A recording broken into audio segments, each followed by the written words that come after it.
Leo hii hapa kwenye kampasi yetu ya Dar es Salaam tumekuwa na tukio sisi kama wenyeji, ambapo tunaanza mafunzo rasmi ya kujenga uwezo kwa taasisi mbalimbali ambazo zinatekeleza miradi ya Benki ya Dunia. Labda niseme tu hapo awali tumesign hati ya makubaliano ya kushirikiana sisi Chuo Kikuu Mzumbe, lakini pia na serikali kupitia Wizara ya Fedha, lakini pia na wenzetu wa Benki ya Dunia kushirikiana kwa ajili ya kujenga uwezo wa watu wetu au taasisi zetu ambazo zinatekeleza miradi ya Benki ya Dunia kwenye eneo la ununuzi. Kwa hiyo kupitia makubaliano yale ambayo tumesign hapo awali na ambapo leo pia tumebadilishana hati kama sehemu au kama alama ya kuonesha ushirikiano wetu kati ya sisi Chuo Kikuu Mzumbe lakini pia na Benki ya Dunia katika uwepo wa serikali pia ambao ni Wizara ya Fedha.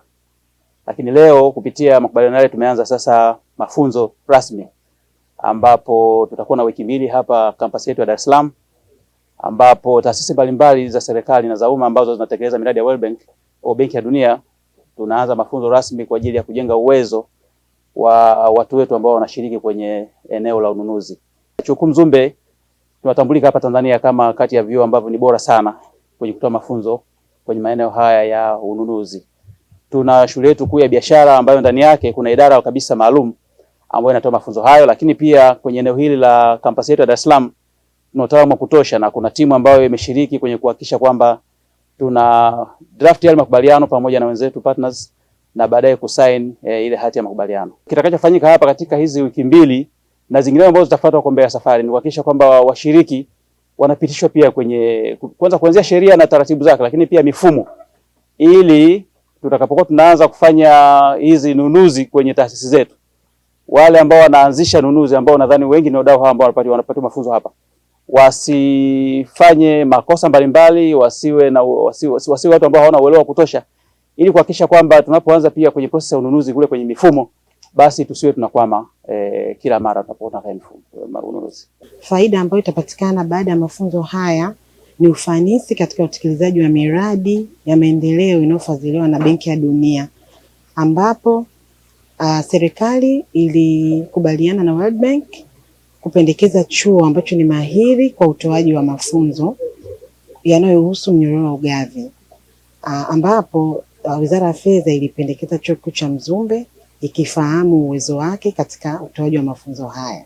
Katika mafunzo haya ambayo yanaanza leo, tutakuwepo walimu ambao pia tutafundishwa ili kuja kufundisha watekeleza miradi, lakini pia tuna watekeleza miradi watakuwepo. Kwa hiyo kozi hii itakuwa na makundi mawili, makundi ya walimu. Kundi moja ni la walimu ambao watakaofundisha watekeleza miradi, lakini tunao watekeleza miradi pia ambao watafundishwa jinsi ya kutekeleza miradi yao. Matarajio haya ni kufanikisha miradi hiyo ambayo ina thamani kubwa sana ya fedha. Kwa mfano Msimbazi Basin na DMDP almost ni dola milioni 260. Kwa hiyo miradi ambayo ni mikubwa mno kwenye nchi. Kwa hiyo programu hii itafanya miradi ile ifanyike kwa wakati na tupate thamani ya fedha, ndio lengo kuu hii program. Kwa chain value for money ya project. Training kwetu ni nzuri na imekuja kwa muda mwafaka, sababu miradi ile iko hatua za mwanzoni kabisa. Kwa hiyo training imekuja wakati sahihi, sababu miradi ndio inaanza kutekelezeka mwaka huu. Nimeshiriki mafunzo haya kupitia utekelezaji, au mimi ni miongoni mwa timu ambayo inatekeleza moja wapo ya project za World Bank ambayo inaitwa Advancing Gender Equality Project in Tanzania, au kwa kifupi tunaita Pamoja Project. Kwa hiyo kama mpango wa project kuwapatia mafunzo watendaji wake, tumehudhuria katika mafunzo haya siku 14. Lengo ni kutusaidia kutujengea uwezo na kuweka uwazi katika masuala mazima ya masuala ya procurement kwenye miradi.